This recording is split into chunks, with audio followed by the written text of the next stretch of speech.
A delegada territorial da Xunta na Coruña, Belén do Campo, xunto coa alcaldesa Teresa Villaverde, achegáronse ata a farmacia de Tállara, da que é titular Valentina Domínguez, un dos 24 negocios da comarca que resultou beneficiario durante o pasado ano 2024 do bono Enerxía Pemes. O que levamos en estes 5 anos de programa foi xa un investimento de 13 millóns de euros. En esta comarca do Barbanza, no ano 2024, foron beneficiados 24 establecimientos con un investimento de 81.000 euros e a nivel xa da provincia da Coruña o investimento foron de 700.000 euros. Neste caso a axuda foi destinada á renovación dos equipos de iluminación interior e da climatización, unha actuación que lle supuxo unha rebaixa significativa da factura eléctrica en máis dun 50%. Cambiamos a luz que tiñamos por LED, puxemos a maiores a iluminación lateral, para ter un pouco máis de iluminación na farmacia.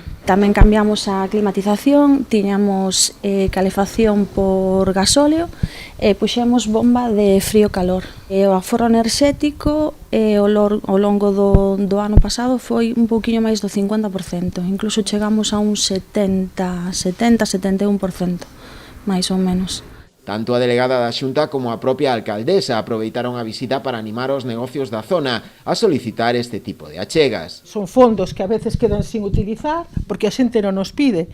Entón, o que queremos é animar a xente de Lousame, que xa ten un exemplo aquí cercano, para que acuda a eses fondos e poder conseguir axuda para o aforro enerxético. Nos o que queremos é, como ben indicaba a Teresa, alcaldesa, é animar e sobre todo que a xente saiba que temos estas axudas que sen dúbida van a ser moi boas para a eficiencia enerxética e sobre todo tamén, para o propio bolsillo de os titulares de estos locais, porque van a ver en certa medida o verán ao longo dun ano incluso unhas reducciones de case un 50% na factura da luz. O prazo de solicitudes desta xa quinta convocatoria do bono Enerxía Pemes da Xunta estará aberto ata o 25 de xuño, cun orzamento total de 2,5 millóns de euros.